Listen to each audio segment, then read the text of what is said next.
seen that before? No. You seen this before?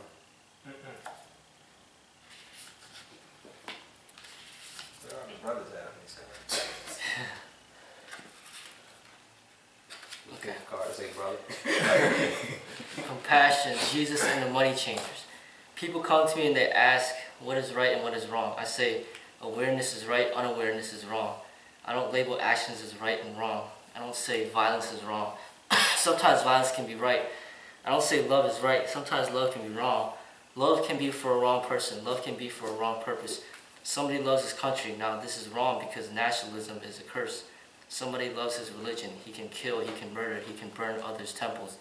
Neither is love always right, nor is anger always wrong. Then what is wrong and what is right? To me, awareness is right. If you are angry with full awareness, even anger is right. And if you're loving with unawareness, even love is not right. So let the quality of awareness be there in every aspect that you do, in every thought that you think, in every dream that you dream. Let the quality of awareness enter into your being more and more.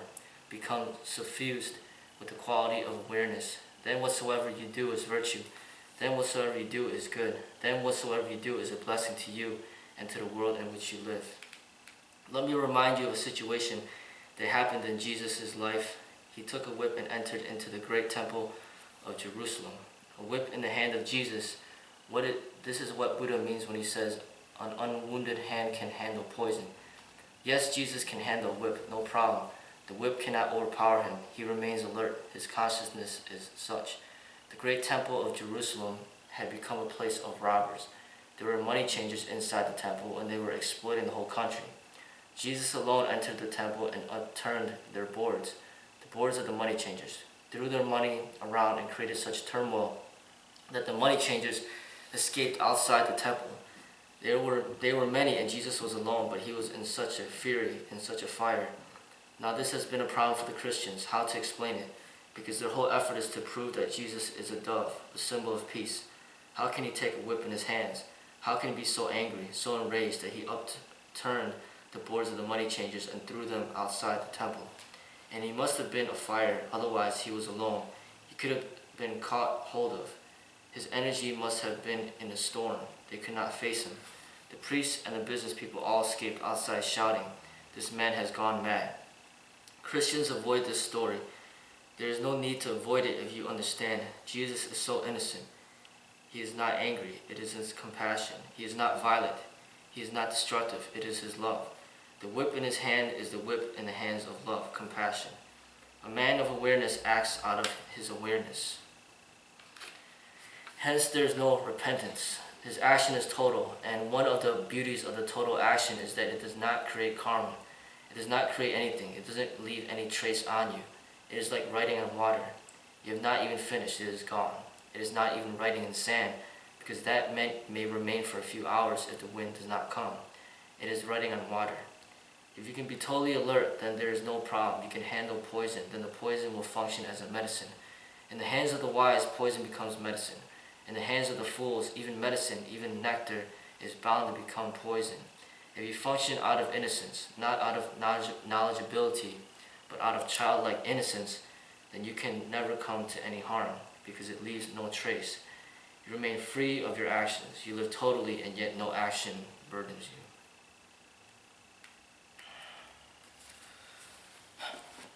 Any reflection on that card? That was a heavy one. Just the beginning of it, I knew the story about Jesus and the money changers, and I actually kind of had my own perspective on that. But it talks about how love can be wrong or violence can be right, which when you hear that, it just sounds like, how is that so? Or people are like, oh, well, you shouldn't get angry, but even anger can be justified if you're aware of it. Which I guess with Jesus and the money changers, he was totally aware of what they were doing, exploiting people. And his actions were justified. He didn't say he killed anybody or hurt anybody. He just tore up the temple. I mean, that's what I got from it. I didn't hear anything outside of that.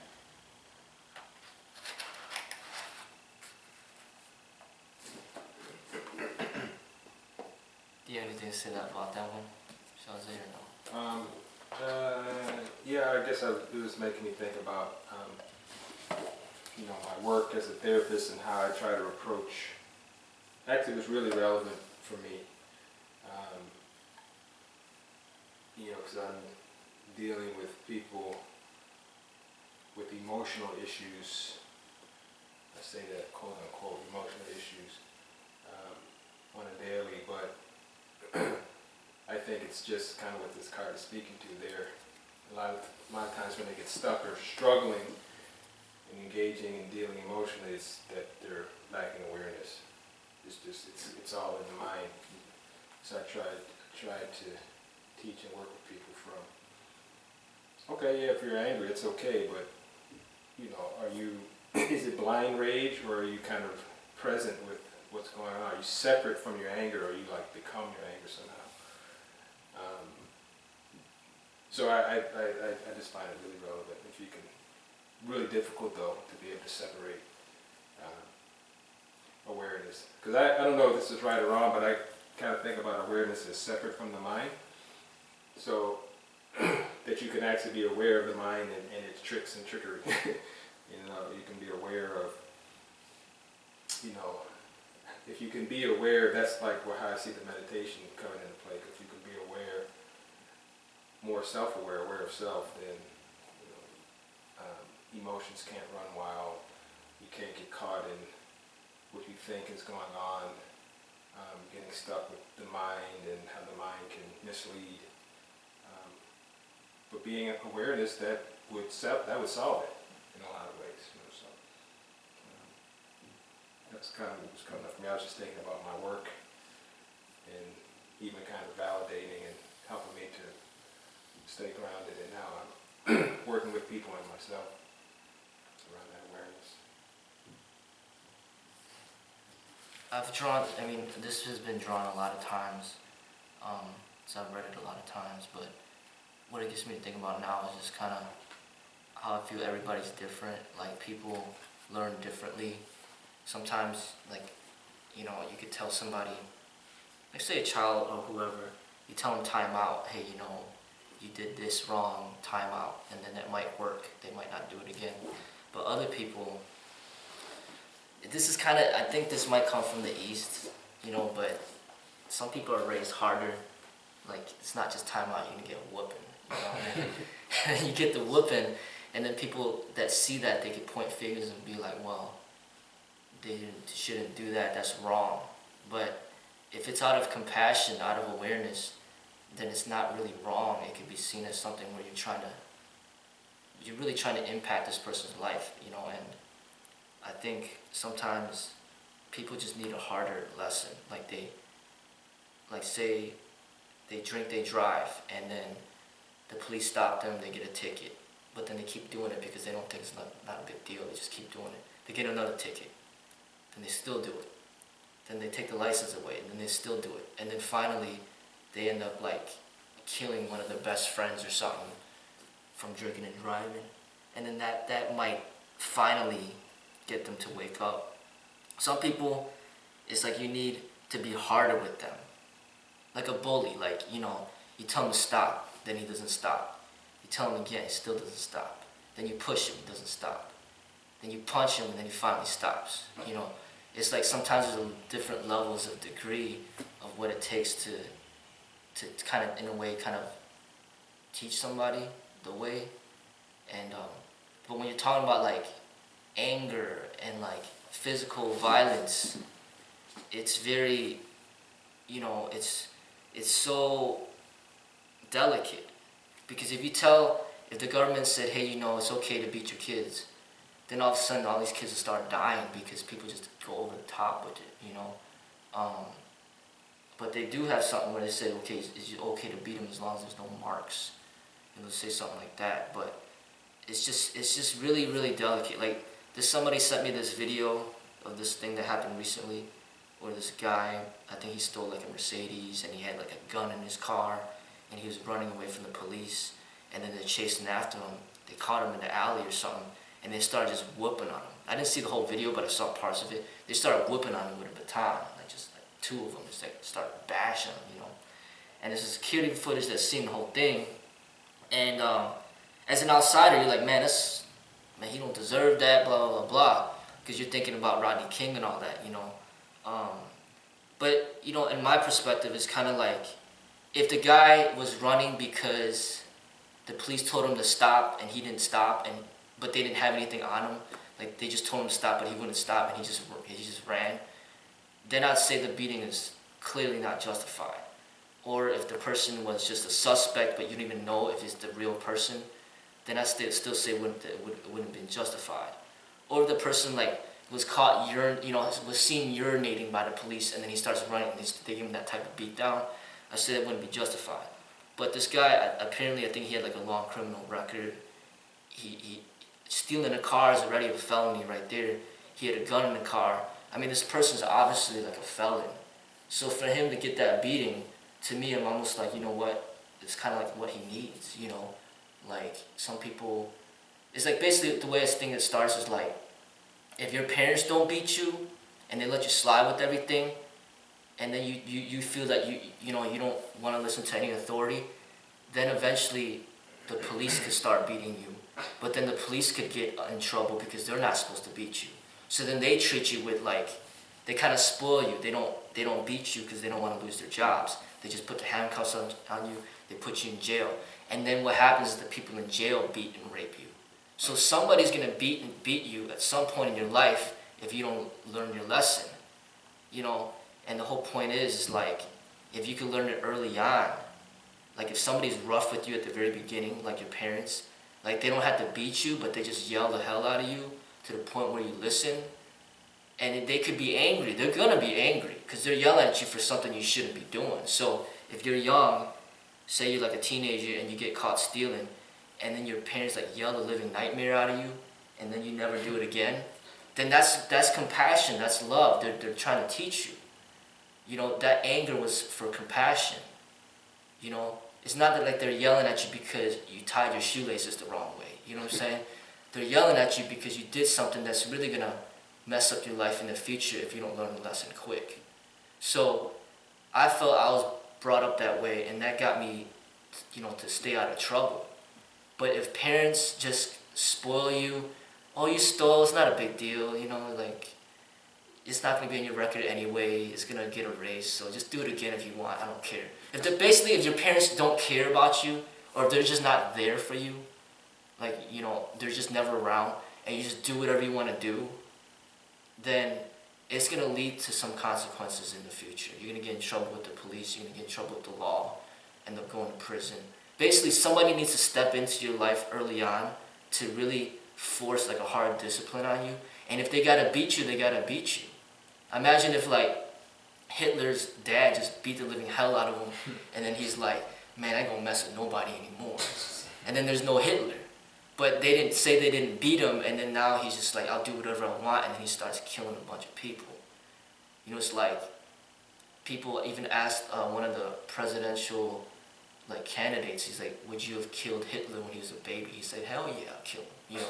So I mean, it's just like, you don't, like, when you see somebody getting a beating or somebody's getting yelled at, it's not necessarily always a negative thing. Sometimes it's out of compassion, and then it can actually help that person's growth. And I feel that the martial arts, that's the type of training you're supposed to get in here. Like, this is not like a ballet class, this is not like yoga. I mean, if you need to get beat down, you get beat down. You know, that happen in sparring, you know. Or you get yelled at, you need to get yelled at. But if you're already self-disciplined, then you don't need to get yelled at. You just already do what you need to do. You come on time, you work hard, you pay your tuition, you respect everybody. But if you just start disrespecting people in here, you start, you know, you always show up late and you don't like to listen to directions and rules, then yeah, you might end up getting yelled at, because that's just what, you know, that's what's expected in a martial arts school. Same thing with the military. Same thing with the police. Anything that requires more responsibility, because not everybody is responsible enough to carry, you know, handle firearms. You got people that just, everything's a joke to them. So then they have a gun and they start pointing it at whoever and say, oh, this is a joke. But it's not a joke. You got a real gun in your hands and you could kill somebody. So then they need like stricter discipline, you know. Just to add to that, especially on the gun part, it just reminds me when I was a kid, my father never let me have like cap guns, BB guns, none of that stuff. I'm like, dude, like, you don't care nothing about me. I can't have a toy gun. It's like, nah, hell no. Like he would never let me have. He like, you could have a water gun, you know, something bright and yellow or orange. But in hindsight, it was like you said, like compassion. It's like you get plenty of kids who get shot in the street because they have toy guns. So in hindsight, I look at it like, man, like he cared. If he didn't care, it's like, oh man, get as many guns you want. Take the one part off. One of them. I see your card is sprouted. The card that sprouted from the concrete. Alright, which one did you get? Living Totally, number 45. Did you read that one before? Did you hear that one? Okay. Yeah, because we read this last week. I didn't see when you weren't here. Alright. Naked white man. Alexander the Great meets Diogenes, Living Totally. Didn't want to see that. Those who say we are waiting for an opportunity are being deceptive, and they are not deceiving anybody but themselves. The opportunity is not going to come tomorrow. It has already arrived. It has already been here. It was here even when you were not here. Existence is an opportunity. To be is the opportunity. Don't say, tomorrow I will meditate. Tomorrow I will love. Tomorrow I will have a dancing relationship with existence. Why tomorrow? Tomorrow never comes. Why not now? Why postpone? Postponement is a trick of the mind. It keeps you hoping, and meanwhile the opportunity is slipping by. And in the end you will come to the cul-de-sac death, and there will be no more opportunity left. And this has happened many times in the past. You are not new here. You have been born and you have died many, many times, and each time the mind has played the same trick, and you have not yet learned anything. When Alexander the Great was coming to India, he met one strange man, Diogenes. It was a winter morning, a cool breeze was blowing, and Diogenes was lying on the riverbank, taking a sunbath naked. He was a beautiful man. When there is a beautiful soul, a beauty arises which is not of this world. He had nothing, not even a begging bowl, because one day when he was going toward the river with his begging bowl to get some water to drink, he saw a dog rushing to the river. The dog jumped in the river and drank. Diogenes laughed and he said, "This dog has taught me a lesson, and if he can live without a begging bowl, then why can't I?" He threw the begging bowl. He also jumped like the dog in the river and drank. Since then he had nothing. And this dog must have felt something for Diogenes because they became friends. They lived together. Alexander had never seen such a graceful man, such utter beauty, something from the unknown. He was in awe and he said, "Sir." He had not said "sir" to anybody in his life. He said, "Sir, I am immensely impressed by your being. I would like to do something for you. Is there something that I can do for you?" Diogenes said, "Just stand to the side because you are blocking the sun, that's all. Nothing else do I need." Alexander said, "If I have another chance to come to the earth, I will ask God, instead of making me Alexander again, to make me Diogenes." Diogenes laughed and he said, "Who is preventing you right now? You can become a Diogenes. Where are you going? For months I have seen armies moving and moving. Where are you going? And for what?" Alexander said, "I'm going to India to conquer the whole world." "And then what are you going to do?" Diogenes asked. And Alexander said, "Then I will rest." Diogenes laughed again and he said, "You are mad because I am resting now and have not conquered the world. I don't see the necessity of it. Who has told you that before resting you have to conquer the world? And I tell you, if you don't rest now, then you will never will. You will never be able to conquer the world because something or other will always remain to be conquered. And the life is short and time is fleeting. You will die in the middle of your journey. Everybody dies in the middle of the journey. And Alexander died in the middle. When he was moving back from India, he died on the way. And that day he remembered Diogenes. Only Diogenes was in his mind. He could never rest in his life, and that man rested. I think I may have heard this one. Either that or just the meaning of it is familiar, just about, living in the moment, living in the present, living in the here and now. There is no tomorrow, like all those types of things.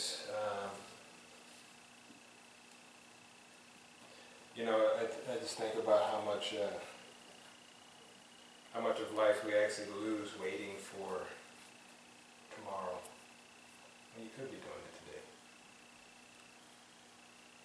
We don't recognize the choice that we're doing to put it off. The one line in there about something about procrastination is something.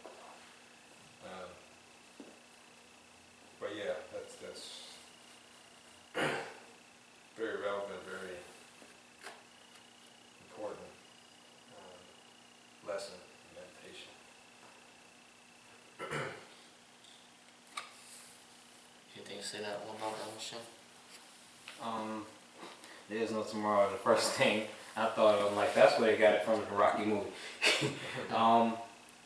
It just reminds me, I heard a quote from, I think, Dr. Oz. They asked, like, oh, when did you become a doctor? And he's like, well, you know, you think about doctors and certificates, like, the moment that you decide to be a doctor, that's when you start practicing, then you start going to school. But the moment you decide to do something is when you become it, you know, whether or not you have a certification or not. I mean, that's part of it, but he's like, I'm still practicing, and I've been practicing since the moment I decided, you know, whatever age that was.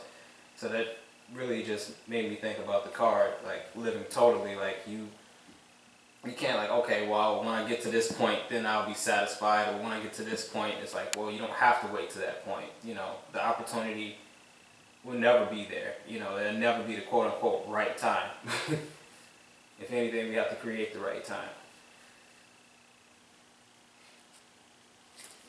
Well, I've read this card a lot too. To me, it just gets me thinking about martial arts and, you know, combat sport too. I mean, like, to me, Alexander's kind of representing, like, the fighter, like, combat sport person that he wants to conquer the world. So that's like people that want to fight, you know, to keep winning and winning and winning to prove something. And then Diogenes has nothing to prove. Like, he's just, like, chilling. That's to me like the martial artist. He's just, like, chills. He's just, like, got nothing to prove. I'm just happy, you know.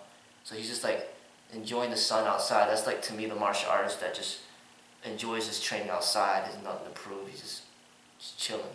And then the fighter is like Alexander, who's just, like, all these people surrounding him. His whole army of people.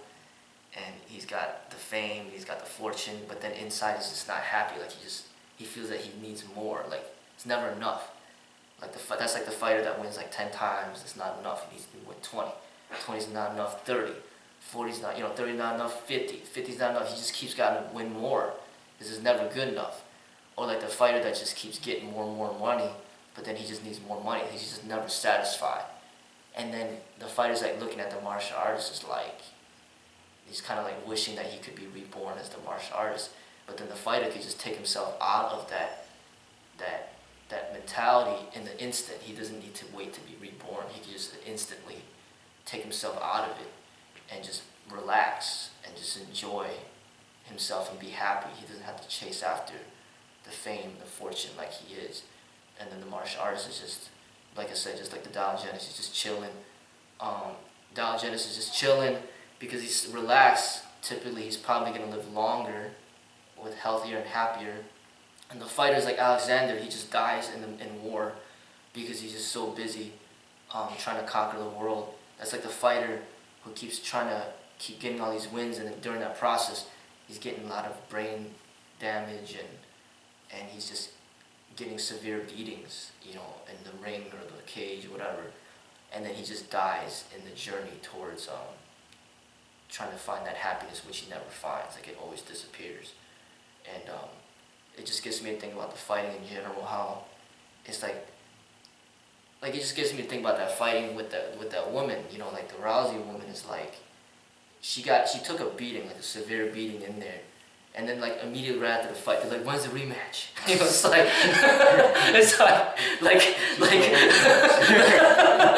it's like, you know, she's like, she might literally be in the verge of death. And then everybody's like, when's the rematch? It's like, it's gonna be a big payday for a rematch, you know? And it's like, okay, it's a big payday, millions of dollars, but if the rematch causes her death, does it even really matter? Like, it matters for everybody around her because they're all gonna be making the money. But for her, they don't care about her health. They're like, when's the rematch? Okay, if she loses again, let's have another rematch. That's what they're talking about. If she wins, there has to be another rematch to even it out. There has to be a tiebreaker. And then they just keep pushing them, like, we'll just give you more and more money, more and more money. And it's like, really, they're like, we don't care if you die because all the money that's made from the restaurants, the people betting, and everybody involved is getting money out of this. They don't care if they die. And I see that, it's so sad. It's like the person already just got beat down, not even a day passes by, they're already talking about the rematch. Not are you okay? Oh, they just play it off to saying, oh, you know, she got a split lip and that's it, she's fine. But nah, you know, they said that, you know, she might have had a blood clot in her neck and stuff like that. And I mean, she got hit hard, like many times, so she's not fine. You know what I'm saying? And there's another article that I saw about some women that were fighting that same night, and they showed this picture of this woman's eye. It was like all jacked up, and I was like, man, like does she look fine? I was like, man, that this, you know, it's like they put this violence onto the women, and now even women are fighting like men, and it's like, what's next? Is it the children? You know what I'm saying? And then the dogs. It's like they value the dogs the most, and then comes the children, and then comes the women, and then comes the men. It's like, man, it's like they just keep going up the pagoda with like, okay, men be violent, women be violent. Okay, what else could we exploit next? What else could we make money off of? But it just to me, it's just really relevant to this whole card. Just how, like, martial arts to me is more about. It's more like diogenesis. You just relax, you just chill and enjoy the sun. The dog. He also talked about the dog and how he just gave up the begging bowl. And he's like, man, I could give up my begging bowl. I don't need that. The dog don't need it. I don't need it. Then I started thinking about our cars. It's like, hey, dogs don't drive cars. And I'm like, man, I like my car, but then I'm like, man, like if you could give it up. And I noticed like how, like when I didn't have a car, like I would ride like really cold, like it would be like 0 degrees and I'll still be riding. But then now, since I have a car, like man, it's like 40 degrees.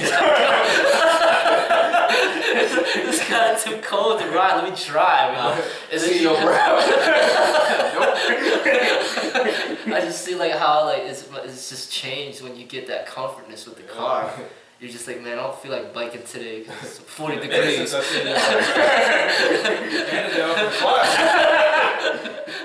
But then when I didn't have the car, it was like 0 degrees and I'd literally still be riding, you know?